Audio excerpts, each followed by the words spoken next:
दिल्ली के deputy CM Manish Sisodia को CBI ने शराब घोटाले मामले में 8 घंटे की लंबी पूछताछ के बाद 26 फरवरी 2023 को गिरफ्तार कर लिया।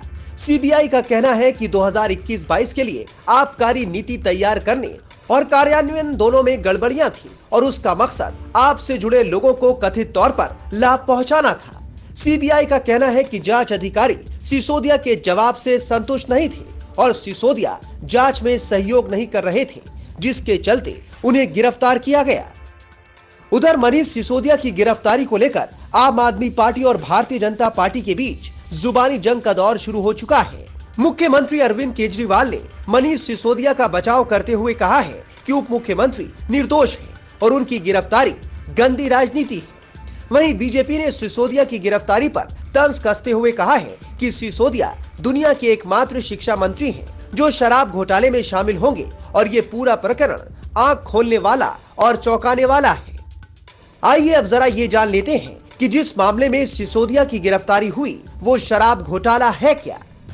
दरअसल दिल्ली सरकार ने 17 नवंबर 2021 को दिल्ली में नई शराब नीति लागू की। इसके तहत राष्ट्रीय राजधानी में 32 जोन बनाए गए। हर जोन में शराब की अधिकतम 27 दुकानें खोलने को मंजूरी दी गई।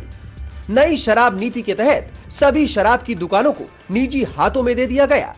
पहले दिल्ली में शराब की 60% दुकानें सरकारी और 40% प्राइवेट थी।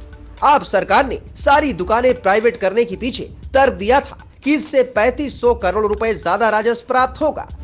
इस नई आबकारी नीति के तहत राज्य सरकार ने लाइसेंस फीस कई गुना बढ़ा दी। पहले जिस L1 लाइसेंस के लिए 25 लाख रुपए देने पड़ते थे, उसके लिए 5 करोड़ रुपए चुकाने पड़े।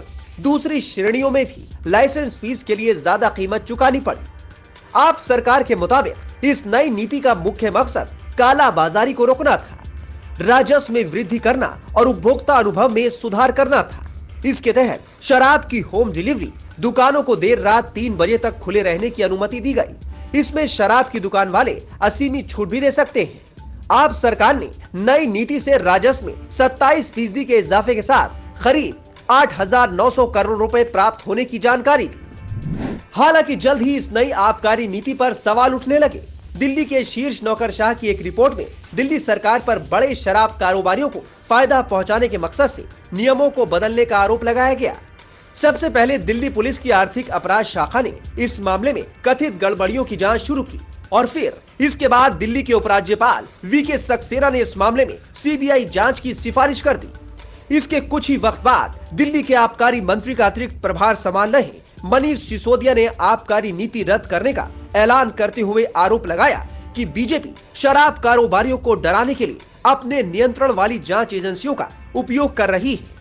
इसके अलावा ईडी ने भी इस मामले में मनी लॉन्ड्रिंग का आरोप लगाते हुए दिल्ली शराब घोटाले की जांच शुरू कर दी।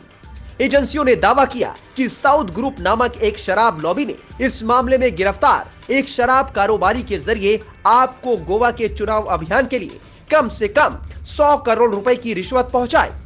वहीं आम आदमी पार्टी और उनकी सरकार ने इन सभी आरोपों से इनकार किया है और सिसोदिया पर लग रहे आरोपों को बेबुनियाद बता रहे हैं। टाइम्स नाउ भारत डिजिटल की रिपोर्ट।